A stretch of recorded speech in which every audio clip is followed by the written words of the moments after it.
Montreal Canada का सबसे fashionable शहर। 1960s में भी ये काफ़ी जगमगाता था।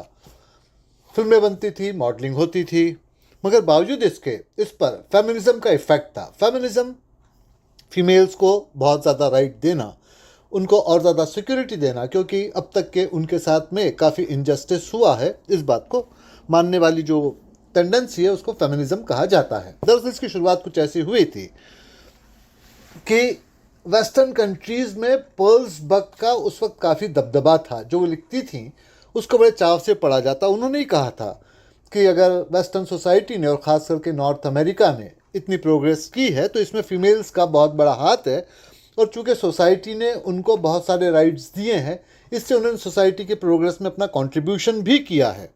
अब इनको और ज़्यादा राइट्स देने की ज़रूरत है।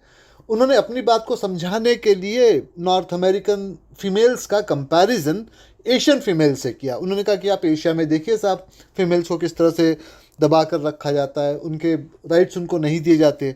यही नहीं तो स्कूल लेवल पर भी, अब वो 1960s की बात कर रही थी, होता यूँ है कि लड़कियों का एक अलग सेक्शन होता है, एक अलग दो लाइन बनी होती है जहाँ लड़कियाँ बैठती है, लड़कों से बात करने की उनको मनाही होती है। अगर कोई लड़की किसी लड़के से बात कर ले, किताब मांग ले, कॉपी मांग ले, पेन मांग ले, तो फिर पूरे शहर में इस बात की चर्चा हो जाती है कि उसका उससे अफेयर है। तो ऐसे में आपस में समझ कैसे बने? और यही वजह है कि आगे चलकर जब ये बच्चे बड़े हो जाते हैं, एक बड़े सिटीज़न की तरह से सोसाइटी में पार्टिसिपेट करते हैं, तो फिर फीमेल के साथ में छेड़खानी और बाकी की बातें होना ये बड़ी आम बात है। ये हमारे यहाँ की सोसाइटी में नहीं होता है। अब ये जो सारी बातें थी, ये उस वक्त के जो पुलिस कैप्टन थे उन्होंने अपने कॉलेज लेवल पे पढ़ा था। उसके बाद में फिर उन्होंने बैंक का जॉब ज्वाइन कर लिया था, लेकिन जैसे उनको पुलिस में मौका मिला, अब वो पुलिस में आ गए और प्रोग्रेस करते करते वो पुलिस कैप्टन बन गए। इनका नाम थॉमस था। लेकिन अब पर्ल्सबर्ग ने जो कहा था कि वेस्टर्न सोसाइटी में फीमेल्स के साथ छेड़खानी नहीं होती, इसके ठीक अगेंस्ट उनके पास में अब एक केस आया हुआ है। किसी स्टूडेंट ने, जो फीमेल स्टूडेंट है, उसने शिकायत दर्ज करवाई है कि उसके साथ किसी मेल टीचर ने छेड़खानी करने की कोशिश की है। अब ऐसी जब भी कभी शिकायत थॉमस साहब के साथ आती, वो बड़ा एक्स्ट्रा केयरफुल हो जाया करते और उसकी पूरी छानबीन करने के बाद उस मामले को दर्ज करते। उसकी वजह थी थॉमस साहब के फादर डोनाल्ड, करीब 30 साल पहले वो भी इसी पुलिस स्टेशन में काम किया करते थे, एक पुलिस ऑफिसर की हैसियत से। हालांकि उनकी पोजीशन कोई बहुत ऊंची तो थी नहीं। बड़े अच्छे इंसान थे, बड़े शरीफ थे। असल में वो पुलिस में आना ही नहीं चाहते थे, बड़े सेंसिटिव नेचर के थे, लेकिन उन दिनों नौकरियां भी इतनी आसानी से नहीं मिलती। उनको मौका मिल गया, वो चले आए थे। अब एक रात को ऐसे हुआ कि उनके पुलिस स्टेशन में एक फ़ीमेल आई, वो ड्रग्स के नशे में थी। इन्होंने उसकी हालत देखी, उसकी हेल्प की, उसको घर पहुंचाने का इंतज़ाम किया, लेकिन साथ साथ अब वो पुलिस ऑफिसर भी थे। तो उन्होंने उस फीमेल के खिलाफ में एक रिपोर्ट दर्ज कर ली कि भाई ये नशे में थी। उस फीमेल को इस बात का पता चल गया। अपने आप को बचाने के लिए उसने थॉमस साहब के फादर डोनाल्ड पर ये चार्जेस लगाए कि उन्होंने छेड़खानी की करने की कोशिश की है। अब देखिए, उन दिनों मीडिया आज की तरह से स्ट्रांग नहीं था, फिर भी खबरें तो वो छापा ही करता था। मीडिया ने इस बात को बड़ा उछाला, फीमेल की साइड ली। अब देखिए, पर्ल्सबर्ग ने यह भी लिखा है कि अगर एक हॉल के अंदर 40 शरीफ लोग बैठे हों तो उनकी शराफत जांचने का सबसे अच्छा तरीका यह है कि इस तरह का जो स्कैंडल है ये उनके सामने उछाल दिया जाए। वो जिस तरह की उसमें रूमर्स और गॉसिपिंग करेंगे, उससे हर एक के कैरेक्टर का पता चल जाएगा कि वो किस तरह का शख्स है। बस वही बात वहाँ पर भी हुई। एक बार अखबार में इस तरह की बात आ गई तो फिर वो डोनाल्ड साहब के बारे में इस तरह की बातें होने लगी। बात इतनी फैल गई कि उस वक्त के पुलिस कैप्टन ने बुलाकर डोनाल्ड को डांटा डपटा। अब वो इज्जतदार आदमी थे, सेंसिटिव भी थे, घर गए, सुसाइड कर लिया। इस बात का भी ख्याल नहीं रखा कि उनका बेटा थॉमस अभी सिर्फ 4 साल का है और बिन माँ का बच्चा है, माँ की मौत पहले हो चुकी है। खैर, उनके एक दोस्त हुआ करते थे जिनका नाम था मैकेंजी। उनको मैकेंजी द सीनियर के नाम से जानते थे, क्योंकि उनके बेटे का नाम भी मैकेंजी ही था, जूनियर। खैर, मैकेंजी साहब आए, उनके पक्के दोस्त हुआ करते थे। पता चला कि दोस्त ने सुसाइड कर दी। तो पहला काम तो ये किया कि उन्होंने थॉमस की कस्टडी ले ली, उसके पालने पोसने की जिम्मेदारी अपने ऊपर ली। अब अपने दोस्त का नाम साफ करने के लिए उन्होंने उस फीमेल के अगेंस्ट इन्वेस्टिगेशन करवाई और साबित करवा दिया कि वो ड्रग्स लिया करती थी, नशे में थी, चार्जेस लगाए वो गलत थे। और पुलिस कैप्टन ने जल्दबाजी में डिसीजन लिया था। न्यूज़पेपर्स, पुलिस कैप्टन, लड़की सबको सज़ा दिलवाई, लेकिन इससे मरा हुआ दोस्त वापस तो नहीं आ गया। उन्होंने थॉमस को इसी इन्फ्लुएंस में पाल पोस कर बड़ा किया, उसको हमेशा इस बात को सिखाया कि फेमिनिज्म अपनी जगह पे ठीक है, लेकिन किसी भी फीमेल की बात पर आंख बंद करके भरोसा करना, इस तरह की एक्शन लेना मेल्स के साथ में इनजस्टिस भी हो सकता है। तो उसका नतीजा ये निकला कि थॉमस ने आगे चलकर जब पुलिस ज्वाइन कर लिया तो फिर वो ऐसे मामलों में बड़ी चाक चौबंद होके इसका इन्वेस्टिगेशन वगैरह करवाया करते थे। खैर, अब जब ये मामला उनके पास में आया तो इसके पीछे भी एक बैकग्राउंड है। वो बैकग्राउंड कुछ इस तरह का है। अब जैसे मैकेंजी साहब तो सीनियर थे और उनके बेटे थे जूनियर मैकेंजी। जूनियर मैकेंजी अभी ताज़ा ताज़ा जवान हुए थे, जवानी के नशे में नाइट्स क्लब भी जाया करते थे। वहाँ उन्होंने एक डांसर को देखा, वो उनको पसंद आ गई। उसका नाम डोरोथी था, उससे वो शादी करना चाहते थे। सीनियर मैकेंजी ने उनको बड़ी समझाने की कोशिश की, जब वो नहीं माने तो उन्होंने एक मीटिंग अरेंज की जिसमें उन्होंने थॉमस को भी बुलाया और फिर थॉमस से कहा भाई इसको समझाओ। तो थॉमस ने सारी बातें समझाई कि भाई देखो वो लड़की अलग तरह की है, वो नाइट क्लब में जाती है, बॉयफ्रेंड्स उसके हैं, शादी के बाद भी उसकी आदतें नहीं बदलेगी, फिर तब क्या करोगे। लेकिन वो अपनी बात पे अड़े हुए रहे। तब सीनियर मैकेंजी ने उनसे कहा कि तुम किससे शादी करते हो, किस तरह की ज़िंदगी जियोगे, मरने के बाद ये मैं देखने के लिए तो नहीं आऊँगा, लेकिन एक बात का ख्याल रखो, हमारी जो फैमिली है उसका एक ट्रेडिशन है, एक रिवायत है। वो ये है कि हमारे जो भी प्रॉपर्टी है इमूवेबल, जिसमें कि विला है, फार्मिंग है, मिल है, फैक्ट्री है, ये फैमिली की मिल्कियत होती है, ये कभी किसी को नहीं मिलती। मेरे बाद तुमको मिलेगी, तुम्हारे बाद तुम्हारे बेटों को मिलेगी या बेटियों को मिलेगी। तो ये तो कोई किसी को कोई इसको बेच नहीं सकता, किसी और को कोई दे नहीं सकता। जो फैमिली छोड़ के जाना चाहे वो चला जाए, ये फैमिली के साथ ही हमेशा रहेगी। लेकिन इसके अलावा हमारे पास में एक सिक्योरिटी कैश होता है, एक बड़ी सी रकम होती है, वो मेरे पास है, क्योंकि कभी इमरजेंसी आ जाए तो वो पैसा हमको सपोर्ट करता है। लेकिन मेरे बाद में वो तुम्हारे नाम पे ट्रांसफ़र होगी, और अगर तुम्हारी शादी हो जाए तो उसमें से 25% ऑटोमेटिक तुम्हारे वाइफ को मिलेगा। एक लड़की जो इस तरह का कैरेक्टर लेकर आती है, वो इतनी बड़ी रकम का किस तरह से बेजा इस्तेमाल करेगी, इसका मिसयूज़ करेगी, तुम ये नहीं समझ सकते हो। तुमने ये सब करके मेरे दिल को दुखाया है। अब उनको दिल की बीमारी भी हुआ करती थी, तो उनका दिल रखने के लिए जूनियर मैकेंजी उस वक्त के लिए खामोश हो गए। लेकिन जब सीनियर मैकेंजी इस दुनिया से रुखसत हो गए तो उन्होंने यूँ किया कि उस लड़की से शादी कर ली। थॉमस रोकते रह गए, कोई फ़र्क नहीं पड़ा। डोरोथी के घर में आ गई, ऑटोमेटिकली जो उनकी कैश थी उसकी 25% की मालकिन वो बन गई। 2 साल निकले, एक बेटी हुई जिसका नाम सिल्विया था। लेकिन अब यहाँ से हस्बैंड वाइफ के बीच में एक डिफरेंसेस आने शुरू हो गए। दरअसल हुआ यूँ था कि डोरोथी भी फेमिनिज्म को मानती थी और वो ये मान के चलती थी कि मेल और फीमेल को राइट्स ठीक ठाक होने चाहिए। भाई उसका हस्बैंड अब ठीक है नाइट क्लब नहीं जाता, शादी के बाद बदल गया है, सीरियस हो गया है थोड़ा सा, लेकिन दोस्तों के साथ पार्टीज में तो बैठता ही है, देर रात तक वापस आता है, बिजनेस के सिलसिले में सही, लेकिन आता तो है और देर रात आता है। तो अगर वो देर रात किसी पार्टी में जाए, किसी क्लब में जाए, इससे इसको क्या तकलीफ हो सकती है। लेकिन अब ये बात मैकेंजी उसको समझा नहीं पाते थे, दोनों में काफ़ी बहस होने लगी, काफ़ी बात बढ़ती चली गई। आखिर में जूनियर मैकेंजी ने तय कर लिया कि वो तलाक ले लेंगे और थॉमस साहब का दिमाग चकराया, क्योंकि मैकेंजी साहब के उन पर काफ़ी एहसान थे, मतलब इनके फादर के। अब बेटे के साथ ये होगा तो फिर मीडिया में फिर तमाशा होगा, क्या करे। तब उनको अपनी वाइफ समीरा की याद आई। अब समीरा ये इंडियन ओरिजिन की थी, उससे शादी करने की थॉमस के पास में 2 वजह थी। एक तो थी वही पर्ल्स बर्ग जिसने कि इस तरह से लिखा था कि एशियन फीमेल्स इस तरह की होती हैं, और समीरा एशिया से ही थी। तो उन्होंने कहीं उनके दिमाग में कहीं एक बात थी कि भाई एशिया से जो आई हुई फीमेल होती बड़ी फरमाबरदार वाइफ की तरह से होती है, तो उन्होंने उससे शादी कर ली थी। पर सिर्फ एक वजह ये नहीं थी, एक वजह और भी थी। तकरीबन 5 या 6 साल पहले उनके पुलिस स्टेशन में कंप्लेन आई थी। एक कोई लेडी थी जो फैशनेबल थी, उसने किसी जर्नलिस्ट के खिलाफ ये कंप्लेन दर्ज करवाई थी कि उसने उसके साथ में कुछ छेड़खानी वगैरह की थी। अब वो कंप्लेन दर्ज हो गई। वो जर्नलिस्ट पहुंचा समीरा के पास, क्योंकि वो समीरा लॉयर थी और तब वो मैकेंजी की वाइफ नहीं थी। समीरा ने उस केस को ले लिया। उस वक्त उसने कुछ नहीं कहा, 2-3 डेट्स को उसने खींचा, करीब 2-3 महीने निकाल दिए, जो कि कनाडा में बहुत बड़ी बात है, ऐसे मामले इतने लंबे तो नहीं चलते। और उसके बाद में जब वो मामला कोर्ट में पहुंचा तो वहाँ उसने उस फीमेल से पूछा कि भाई आपके साथ में इसने बदतमीजी कब की थी। उसने बताया कि न्यू ईयर को। उसने डेट को नोटिस कर लिया। उसने कहा ठीक है, फिर आपने क्या किया। उसने कहा कि मैंने इससे सारे ताल्लुकात तोड़ लिए, हाँ भाई, हर शरीफ लड़की ऐसे ही करेगी। फिर उसने एक पिक्चर निकाला, उसको दिखाया, देखिए इस पर डेट है। ये तकरीबन उससे 4 महीने के बाद की बात है, जब कनाडा में बीचेस का गर्मियों का सीज़न शुरू हो जाता है। आप भी गई थी बीच के ऊपर में, आप बिकनी में थी, और ये साहब हॉफ पैंट वगैरह में कुछ थे, पानी से जस्ट निकल कर आए थे, और आपने बड़े दोस्ताना अंदाज में इनके साथ में ये पिक्चर निकाला। इसके पीछे जो डेट का स्टैम्प है उस टाइम के फोटोग्राफर ने जो लगाया था वो यहाँ पर है। तो अब आप ये बताइए कि जिसने इस तरह से आपके साथ में बदतमीजी की थी, उसके साथ में आप इतनी फ्रेंडली दोबारा कैसे हो गई? अब उसने बात बनाने की कोशिश की कि मैं इनसे दोस्ती करके जानना चाहती थी कि भाई बदतमीजी करने की कोशिश का वजह क्या थी। मजिस्ट्रेट ने इस बात को नहीं माना, उसे हर्जाना देना पड़ा, माफ़ी भी मांगनी पड़ी। और इस बात से थॉमस साहब बड़े खुश हुए कि एक फीमेल ने, वो भी एशियन, इस तरह से फेमिनिज्म की धज्जियां उड़ा के रख दी है। उन्होंने उससे शादी कर ली।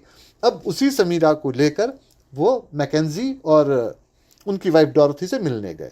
समीरा चूंकि वकील थी, ऐसे मामलों को जानती थी, उसने मामला अपने हाथ में लिया और संभाला। सबसे पहले उसने मैकेंजी साहब से पूछा, भाई इससे तलाक लेना चाहते हो क्या, दूसरी शादी करना चाहोगे? उन्होंने कहा नहीं। उन्होंने डॉरथी से पूछा, क्यों भाई डॉरथी, तुम इनसे अलग होना चाहती हो, दूसरी शादी करोगी? उसने कहा नहीं। उन्होंने कहा देखो, अगर ये मामला कोर्ट में जाता है, तुम्हारी बेटी सिल्विया बहुत छोटी है, नतीजा ये निकलेगा कि जो मजिस्ट्रेट होगा वो ये कह देगा कि सिल्विया को इस घर से निकाला नहीं जा सकता, तो डेफिनेटली इस विला में रहने की परमिशन इसको तो मिल ही जाएगी। क्यों कोर्ट कचहरी करते हो, तमाशा करते हो, नाम खराब होगा, फिर उसके बाद में जो तुम्हारा बिजनेस है उस पर उसका इफेक्ट होगा। ये सब नहीं करो, इस विला के 2 हिस्से कर देते हैं। एक में डॉरथी रहेगी अपनी बेटी सिल्विया के साथ, दूसरे में रहेंगे मैकेंजी। एक दूसरे की ज़िंदगी में बिल्कुल भी दखल नहीं देंगे, लेकिन अगर मैकेंजी साहब जब भी चाहेंगे सिल्विया अपने बेटी से मिलने आ सकेंगे और डॉरथी उनको नहीं रोकेगी। खर्च के लिए सारा पैसा वो उनको देते रहेंगे। लेकिन आज अब तुम कह रहे हो कि तुम्हें शादी में इंटरेस्ट नहीं है, कल को हो सकता है तुम्हारे बॉयफ्रेंड गर्लफ्रेंड तुम्हारी बनाने की तबीयत बोले, बना सकते हो, लेकिन इस बात को खामोशी से दबाए रखना है। मीडिया के सामने, लोगों के सामने तमाशा बिल्कुल नहीं करना है, वरना बात वही होगी, मीडिया एक की 4 बातें छापेगा, तुम्हारी इज्जत खराब होगी, बिजनेस, खानदान की रेपुटेशन, सब पे उसका इफेक्ट होगा। तो ये सब तो तुम नहीं करोगे। तो इस बात को दोनों मानने के लिए तैयार हो गए। अब जब ये इस तरह की बात हुई तो उसने आगे भी सॉल्यूशन समझाया कि देखो, एक घर में जब रहोगे इस तरह से, तो हो सकता है कि आगे चल के तुम्हारा ख्याल बदल जाए, साथ में रहना पसंद करो, ना रहना पसंद करो, बेटी बड़ी हो जाए तब अलग हो जाना, तब का तब देखा जाएगा, लेकिन फिलहाल के लिए तो इस मामले को ठीक कर लिया जाए। ठीक है, मान गए। थॉमस साहब बड़े खुश हुए कि बीवी ने कितने समझदारी से सॉल्यूशन ढूंढ के निकाला है। अब आगे चल के सिल्विया बड़ी हुई। अब जैसे कि बच्चे बड़े हो जाते हैं कनाडा में, तो फिर वो ये चाहते कि उनके पास में एक ड्राइविंग लाइसेंस हो, जो कि बड़ा ज़रूरी होता है, क्योंकि कनाडा में जगह काफ़ी दूरी पर होती है, आपको ड्राइव करके जाना पड़ता है, पब्लिक ट्रांसपोर्टेशन देरी भी करता है, महंगा भी पड़ता है।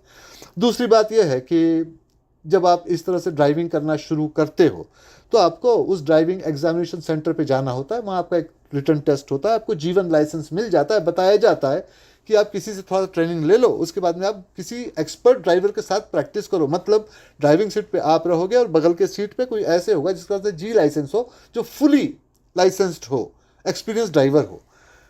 लेकिन लोग ऐसा करते नहीं है, एक बार थोड़ा सीख लें तो फिर खुद ही प्रैक्टिस करने लगते हैं। सिल्विया ने भी वही कोशिश की। पहली बार कार को रिवर्स गियर में डालना भूल गई, कार जाके सामने की दीवार से टकराई, घर के ही। थोड़ा हंगामा हुआ लेकिन मामला दब गया। दूसरी बार कार को किसी तरह से बाहर निकाला, लेकिन इंडिकेटर देना भूल गई। उधर से एक गाड़ी आ रही थी, उसे टकराते टकराते बची। वो ड्राइवर इनको जानता था, पहचानता था, थोड़ी नसीहत की, छोड़ दिया। ठीक है साहब, कुछ दिन के बाद फिर निकली, आपके बाद सब कुछ ठीक किया, लेकिन 2 लेन पार करने के बाद एक पुलिस की कार खड़ी थी, उसको टक्कर मार दी थी। पुलिस वाले जो ऑफिसर थे इनको जानते थे, घर पर आए, डॉरथी को समझाया कि भाई बेटी को प्रॉपर ट्रेनिंग दिलवाओ। डॉरथी ने यही बात मैकेंजी साहब से कही। अब मैकेंजी साहब उस शहर में एक जो ड्राइवर इंस्ट्रक्टर थे, जिनका नाम कि केविन था, उनको जानते थे। केविन ओंटारियो से आए थे, फ्रेंच लैंग्वेज बोलना जानते थे, और ये उनका प्लस पॉइंट था कि मॉन्ट्रियल में फ्रेंच लैंग्वेज बोली जाती है, बल्कि मैकेंजी साहब के घर में भी फ्रेंच लैंग्वेज ही बोली जाती है। तो जब आप इस तरह से किसी को ट्रेनिंग देना चाहते हो तो आपको उसकी खुद की लैंग्वेज में उस ट्रेनिंग को देना ज़रूरी होता है। वही बात यहाँ पर भी थी। तो अब ये जो ट्रेनिंग देने की बात थी, इस तरह से वो केविन ने शुरू कर दी। अब केविन के बारे में जान लीजिए। केविन की उम्र कोई बहुत ज़्यादा नहीं थी, कोई 26-27 साल के थे, बड़े हैंडसम से थे, बड़े स्टाइलिश थे, फीमेल्स में बड़े पॉपुलर थे, उनके ज़्यादातर स्टूडेंट्स फीमेल ही हुआ करते थे। और कहते थे कि वो जिस तरह से सिखाते हैं फीमेल उनकी बात को बड़े गौर से सुनती है और बहुत जल्दी सीख जाती है। खैर साहब, तो केविन को इस तरह से उस काम में लगा दिया गया। लेकिन हुआ ये कि अब सिल्विया ने केविन के बारे में ये चार्जेस लगाए हैं, वो भी पुलिस स्टेशन में, कि केविन ने उसको इनअप्रोप्रिएट टच यानी कि गलत ढंग से छूने की कोशिश की है। अब ये मामला थॉमस साहब के पास जब आया तो थॉमस साहब चकराए कि भाई इस मामले को कैसे हल किया जाए। तो उन्होंने यूँ किया कि उनके जो असिस्टेंट हुआ करते थे जिनका नाम माइक था, वो इस काम में बड़े एक्सपर्ट्स थे, उन्होंने ले जाकर उनसे कहा कि जाओ और जाकर माँ बेटी का बयान दर्ज करके ले आओ। वो गए, माँ बेटी दोनों से पूछा, दोनों का बयान एक जैसे थे कि भाई हम तो इसको शरीफ आदमी समझते थे, इसके साथ सीखने को बेटी जाती थी, इसने बदतमीज़ी करने की कोशिश की। उनके पड़ोसियों से पूछताछ की, पता चला कि वहाँ पर केविन अपनी कार लेकर आते इंस्ट्रक्टर वाली, जिसमें कि सिल्विया बैठ के प्रैक्टिस को जाया करती, 2-3 दिन से नहीं जा रही है। बात समझ में आने वाली थी क्योंकि इंस्ट्रक्टर की कार में 2 ब्रेक्स लगे होते हैं, एक पैसेंजर साइड में भी होता है जहाँ से बैठ के इंस्ट्रक्टर कार के एक्टिविटी को कंट्रोल कर सकता है। लेकिन अब 2-3 दिन से नहीं आ रहा, मतलब इनमें कुछ अनबन तो हो गई है। अब उसको बाद में उन्होंने माइक को भेजा केविन के अड़ोस पड़ोस में पूछताछ करने के लिए। पता चला कि केविन बड़ा शरीफ आदमी है, उसके खिलाफ आज तक कोई कंप्लेन नहीं है। लेकिन जब इस तरह की पूछताछ हो रही थी तो केविन को शक हुआ कि मामले में कुछ गड़बड़ तो है। तो केविन ने आकर डायरेक्ट कांटेक्ट किया समीरा से इसलिए कि समीरा ने इस तरह के एक मामले को, जर्नलिस्ट वाला मामला, पहले सुलझाया था और उनको काफ़ी हर्जाना भी दिलवाया था। तो जब वो उनके पास पहुंचे तो समीरा ने कहा, देखो साहब, मुझे हायर करने के 2 तरीके हैं। एक तो यह है कि आप मुझे प्रोफेशनल लॉयर की तरह से हायर कर सकते हैं। अगर मैं प्रोफेशनल वकील की तरह से आपके साथ काम करूंगी तो यह है मेरी फीस, जो कि काफ़ी बड़ी है, जो आपको देनी पड़ेगी। और अगर आप ये केस हार जाते, फीस वापस नहीं होगी। आप कहते हैं आप बेगुनाह है, फिर भी आप केस हार सकते। उसकी वजह यह है कि ऐसे मामलों में फैसला करने के लिए जूरी बैठती है। जूरी मतलब कौन? जज के अलावा 12 और लोग जो बड़े इज्जतदार होते हैं, जिनको कि जज या कोर्ट इनवाइट करता है। अब वो लोग इज्जतदार होते हैं, एक्सपीरियंस्ड नहीं होते हैं, न्यूज़पेपर पढ़ते हैं, लोगों की बकवास सुनते हैं, उनकी अफवाहें सुनते हैं और फिर अपना डिसीजन ले लेते हैं। ऐसे मामलों में डिसीजन आपके अगेंस्ट जाता है। उसके अलावा मीडिया होता है जो इस तरह की खबरों को नमक मिर्च लगा के छापता है, लोग उल्टी सीधी बातें इस बारे में करते हैं। तो ऐसे सारे ही मामलों में ये मेरी जिम्मेदारी नहीं रहेगी, मैं सिर्फ कोर्ट का केस लड़ूंगी, इसके बाद में कुछ भी नहीं। तो ये हो गया प्रोफेशनल लॉयर की तरफ से काम करना। लेकिन आप मुझे अगर फ्री लॉयर की तरह से हायर करते हैं तो ये सारे काम, सारी जिम्मेदारियां मैं अपने ऊपर में लूँगी, लेकिन आपको जो हर्जाना में दिलवाऊंगी उसका 20% तो मैं लूँगी। तो केविन ने कहा, देखिए मैडम, उनसे मैं काफ़ी बड़ा हर्जाना वसूल करने वाला हूँ, तो मैं आपको 20% तो नहीं दे सकता। आप जो कैश कह रही हैं वो मैं आपको ला कर दे दूंगा। केविन का ये भी सोचना था कि भले ये कह रही है पर इसका रेपुटेशन खुद का भी दाव पर है। समीरा का केस तो ये हारेगी नहीं। रही जूरी की बात, रही बाकी लोगों की बात, उनको निपट ही लिया जाएगा और फिर ऐसे हो जाएगा कि एक बार इस तरह से हर्जाना मिल जाए, काफ़ी बड़ा पैसा मिलेगा, इस शहर को ही छोड़ देंगे। भाई केस जीतने से भी क्या होगा? उनके बारे में जो लोग जिस तरह की बकवास कर रहे हो तो कर ही रहे हैं। ये तो एक ऐसा शहर है कि एक हीरोइन अगर कभी बिकनी में कोई सीन दे दे, वही 1960 की बात चल रही है, एक शॉट दे दे किसी फिल्म में, तो उसके ऊपर में लोग मरते दम तक के डिस्कशन करते रहते हैं, अपना दिमाग तो खर्च करते नहीं है। तो ऐसे सोसाइटी में यहाँ तो रहा नहीं जा सकता है। तो एक बार हर्जाना मिल जाए यहाँ से वो चले जाएंगे। अब ये बात थॉमस साहब के कानों तक पहुंची कि समीरा ने इस केस को लिया है। थॉमस साहब ने कहा, तुमने ये क्या कर डाला, इस केस को क्यों ले लिया? भाई मैकेंजी फैमिली हमारे साथ में है, हमारी फैमिली की तरह से है, तुम पे भरोसा करती हो और तुम उसके अगेंस्ट में केस लड़ रही हो। उसने कहा, भाई मैं प्रोफेशनल लॉयर हूँ, फिर आपने मुझसे शादी भी तो इसलिए की थी कि मैं फेमिनिज्म के अगेंस्ट खड़ी रहती हूँ, एशियन होने के बावजूद भी, जबकि एशियन वुमेन्स को दबा के कुचला के रखा जाता रहा होगा, ऐसे आप लोग कहते थे। तो अब अगर मैं अपने जिम्मेदारी पर एक काम को ले रही हूँ तो आपको प्रॉब्लम क्या है? तो उन्होंने कहा कि ठीक है, जो भी है, तुम केस ले रही हो प्रोफेशनल की तरह से, लेकिन एक बात का ख्याल रखो कि कोर्ट में अगर ये मामला पहुंच जाए, जिसको मैं रोकने की कोशिश करूंगा, लेकिन अगर पहुंच जाए तो कम से कम माँ बेटी की इज्जत का ख्याल रखना, उनसे उल्टे सीधे सवाल मत पूछना। उन्होंने मैकेंजी साहब को कंसल्ट किया। मैकेंजी साहब ने कहा कि देखो भैया, मैंने पहले ही कहा था कि लड़की की कस्टडी माँ को मत दो।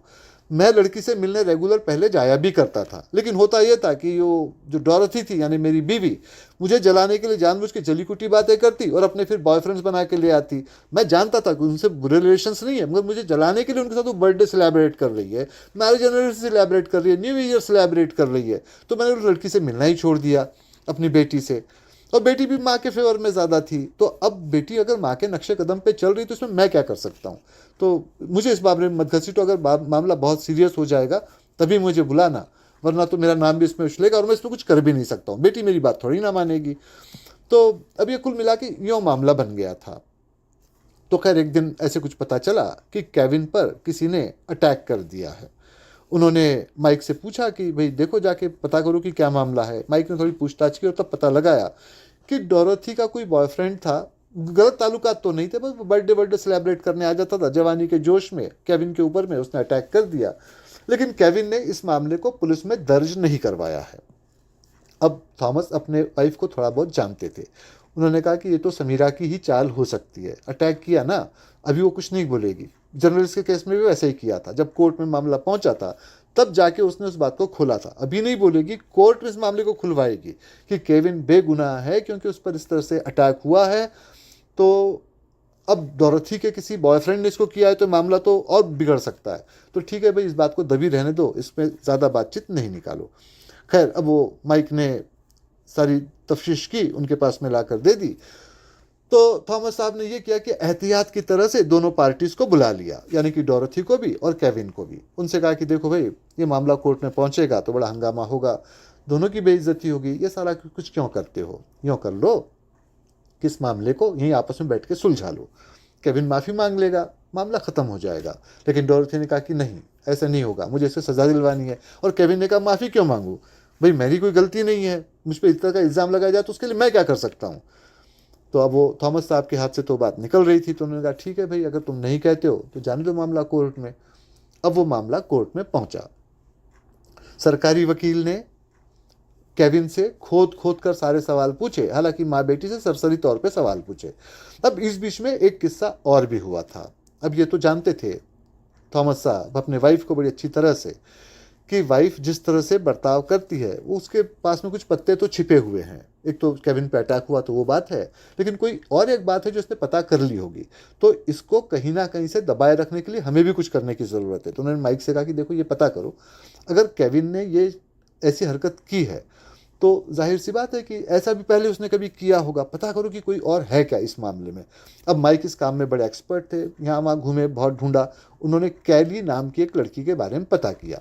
उसका बैकग्राउंड बड़ा ड्यूबियस था, ऑर्फनेज से निकली थी, मतलब कि यतीम खाने से निकली थी, माँ बाप नहीं थे, बचपन से उसकी आदतें ख़राब थी, छोटी मोटी चोरियाँ किया करती थी, मारपीट भी कर लिया करती थी, कुछ पुलिस केस भी उसके अगेंस्ट बने थे, पुलिस सर्वाइलेंस पे वो रहा करती थी। अब ऐसे बच्चों को जेल तो नहीं भेजा जाता, उनको रिफॉर्मेटिव स्कूल में भेजते हैं जहाँ बहुत सारे कैमरेज लगे होते हैं, उनकी हर हरकतों पर नज़र रखी जाती है। ऐसे उसके साथ भी होता रहा।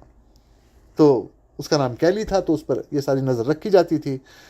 अब कैली जब बड़ी हो गई और उसको ये लगा कि वो इस तरह से यूनिवर्सिटी में या कॉलेज में या स्कूल में कुछ बहुत अच्छी एजुकेशन तो नहीं ले पाएगी, और इसी मामले में उसका 2-3 बार कुछ सिल्विया से झगड़ा भी हो चुका था, क्योंकि दोनों एक ही स्कूल में थे। अब सिल्विया बड़े घर की और ये यतीम खाने से आई हुई, थोड़ी सी एरोगेंट भी थी, तो 2-3 बार झगड़ा किया, मारपीट की नौबत भी दोनों में आ चुकी थी। बहरहाल उस कैली ने बाद में डिसाइड किया कि ड्राइविंग लाइसेंस वो ले लेगी और अपना करियर टैक्सी ड्राइविंग या ट्रक ड्राइविंग में बनाएगी, क्योंकि पढ़ाई लिखाई तो उसकी अच्छी है ही नहीं, ज़्यादातर लोग ऐसा करते हैं। उसने ऐसे मौके पर केविन से कांटेक्ट किया। अब केविन इस बारे में बड़े दरिया दिल थे, लड़की खूबसूरत हो तो कई बार उससे फीस भी चार्ज नहीं करते। वही भी जवानी का जोश था, जवानी में लोग इस तरह की हरकतें तो कर ही लिया करते थे। तो खैर उन्होंने केविन ने उसको फ्री लेसन देने शुरू किए, लेकिन बाद में कैली ने यह कहा कि उन्होंने उसके साथ में उसी तरह से बदतमीजी करने की कोशिश की, इनअप्रोप्रिएट टच, ऊपर से धमकी भी दी कि तुम्हारे खिलाफ तो पुलिस वैसे ही केस लगाए हुए है, तुम ही जेल चली जाओगी अगर मैं तुम्हारे अगेंस्ट कुछ बोलूँगा तो मैं चुप रह गई। तो उन्होंने कहा ये काम की बात है थॉमस ने, तो उन्होंने उस बात को रजिस्टर करके रख लिया, और जब बात कोर्ट में पहुंची तो उन्होंने धीरे से उस मामले को दाखिल करवा दिया। तो सरकारी वकील ने कैली से भी सवाल पूछे, माँ बेटी से सवाल पूछने के बाद कैली ने अपनी बात को दोहरा दिया। अब बारी आई समीरा की। समीरा ने माँ बेटी से बस एक एक लाइन में सवाल पूछे, उनको छोड़ दिए। वो कैली के पास आई, कैली से पूछा कि कैली तुम्हारे साथ इन्होंने क्या किया था। तो कैली ने फिर से अपनी सारी बातों को दोहराया। उसने कहा कि ठीक है, कब किया था, उसने डेट बता दी। उसने कहा ठीक है भाई, ठीक है।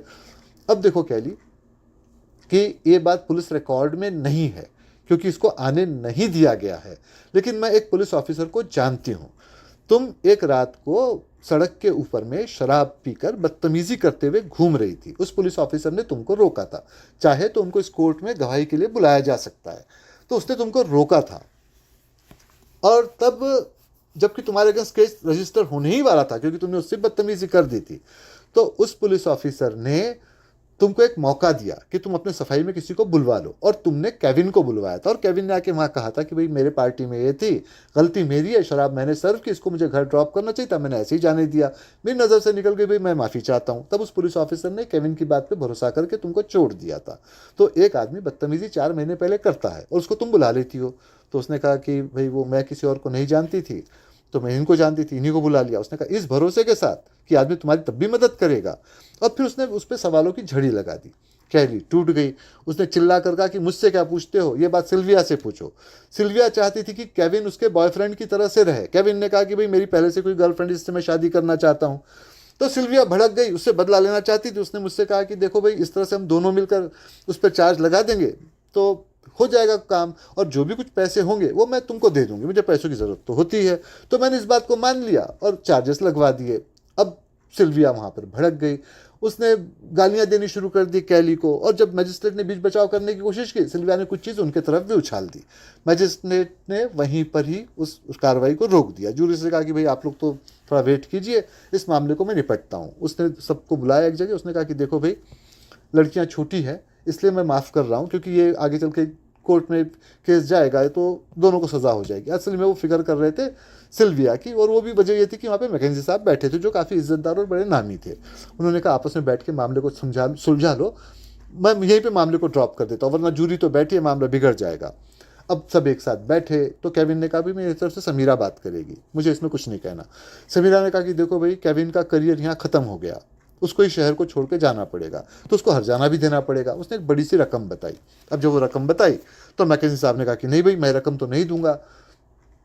तो डॉरथी ने कहा कि तुमको अपनी बेटी की फिक्र कभी भी नहीं रही, हमेशा वो मेरे भरोसे पलती रही है, रकम तो देनी ही पड़ेगी, वरना लड़की मुश्किल में आ जाएगी, पूरी ज़िंदगी ख़राब हो जाएगी। देखो भाई, ऐसा है कि जो सिक्योरिटी कैश है, जिसपे कि 25% पे मेरा भी हक है, मैं तुमको पूरा का पूरा वो देती हूँ, वो इसको दे दो, और इसके अलावा अपने पास से भी कुछ पैसा दो, आखिर बेटी तुम्हारी भी है और जिम्मेदारी तुम्हारी भी बनती है। पैसे तो फिर भी आ जाएंगे, लेकिन एक बार इज्जत जाए तो कैसे आ जाएगी।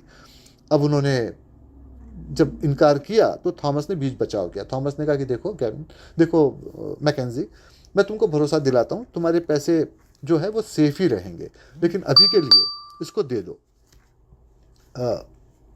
केविन को दे दो।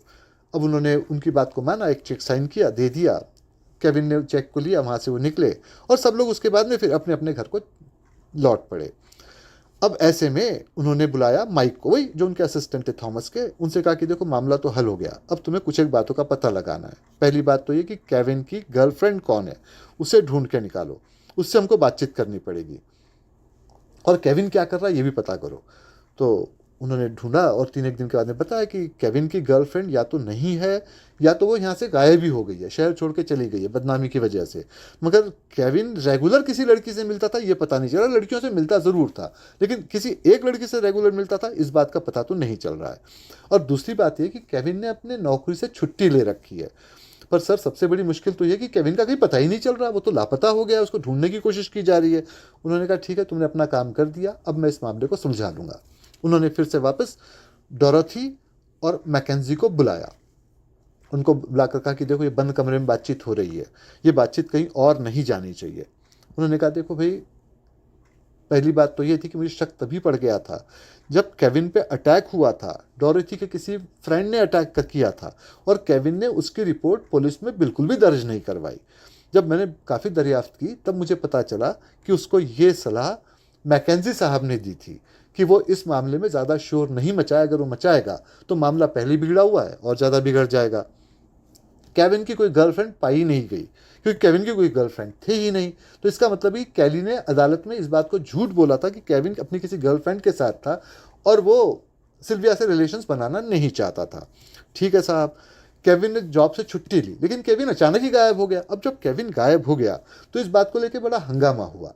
हंगामा इसलिए हुआ कि केविन ने उसके पहले, कुछ 2 दिन पहले ही, मैकेंजी साहब को और सिल्विया को, दोनों को ही इस बात की धमकी दी थी कि अगर वो उसे और पैसे नहीं देते हैं तो वो उनकी पोल खोल देगा। अब केविन कहीं गायब नहीं हुआ था। केविन को तो मैंने ही अरेस्ट करके पुलिस स्टेशन में बुला रखा था, उससे सारी पूछताछ की, डराया धमकाया, तब सारी बात आई। ये मामला कुछ इस तरह का है।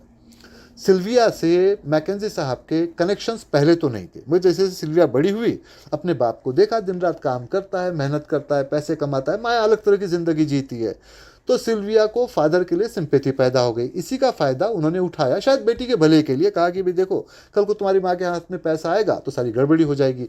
बाप बेटी ने मिलकर ये प्लानिंग किया। कैली से पहले से इनके कुछ झगड़े वगैरह हुए थे सिल्विया के, लेकिन उस बात को उन्होंने दबा दिया। केविन से थोड़ी सिल्विया की दोस्ती हो गई थी ड्राइविंग की वजह से, तो केविन और कैली दोनों को भरोसे में लिया, उनको कुछ पैसे दिए, और फिर इस तरह से कैली ने एक झूठा इल्ज़ाम लगा दिया जो कोर्ट में जाकर उसने मान भी लिया, और इस तरह से केविन सच्चा साबित हो गया। और केविन ने भी पहले चुप्पी साधे रखी कि सब सिल्विया ने उस पर इस तरह का इल्ज़ाम लगाया, तो सीधा सीधा वो समीरा के पास में आया, और जब उसका बात का भरोसा हो गया कि उसको हर्जाना मिलेगा, तब उसने हर्जाने की डिमांड कर दी। यहाँ तक कि तो ठीक था। मामले की पोल तब खुली जब केविन ने पैसे लाकर समीरा को दिए फीस के। केविन के पास इतने पैसे थे ही नहीं। मैं पहले बैंकर रह चुका हूँ, तो मैंने बैंक में दरियाफ्त की, पता चला कि उसी डेट को इतनी बड़ी रकम मैकेंजी साहब ने अपने अकाउंट से निकाली है। पर चलो ठीक है भाई, ये तो कोइंसिडेंट हो सकता है। लेकिन आगे चलकर जब उन्होंने चेक साइन करके केविन को दिया और केविन ने उस चेक को एनकैश भी नहीं करवाया, तो मुझे शक पड़ा। मैंने उस अकाउंट की दरियाफ्त की। उस अकाउंट में इतना पैसा था ही नहीं कि उसको पैसा मिल जाता। इसका मतलब ये था कि ये सारी चालाकी मैकेंजी और सिल्विया ने मिलकर की थी, जिसमें कि केविन और कैली शामिल थे, जिससे कि कैली को इस बात से रोक सकें, डोरोथी को इस बात से रोक सके कि उसको प्रॉपर्टी का जो पैसा है वो मिले। तो देखो भाई, हस्बैंड वाइफ में अब तक के काफ़ी हो चुका, इसके आगे भी और बहुत कुछ हो सकता है। अब ये करो कि आपस में इस बात को मान लो। मैं समीरा को यहाँ बुलवा देता हूँ, समीरा तुमको समझा देगी। अब ये सारे मामलों को एक तरफ रखते हैं और बेटी के भले के लिए एक साथ आकर फिर आगे के लिए निकलते हैं। तो खैर फिर वैसे हुआ। उनके समझाने बुझाने पर वहाँ से केविन उस शहर को छोड़ के चला गया। कैली भी वहाँ से चली गई उस शहर को छोड़ के, उनको कुछ पैसे दे दिए गए, और अब इसके बाद में हस्बैंड वाइफ में समझौता हो गया। बल्कि अब ये पांचों, मतलब समीरा, थॉमस, मैकेंजी, उनकी वाइफ डोरोथी और फिर सिल्विया एक फैमिली की तरह से ही हमेशा मिलजुल कर रहा करते हैं। तो इतना सारा किस्सा, आपके जो भी सवाल हो यहाँ रखे, उनके जवाब मैं आपको देता हूँ।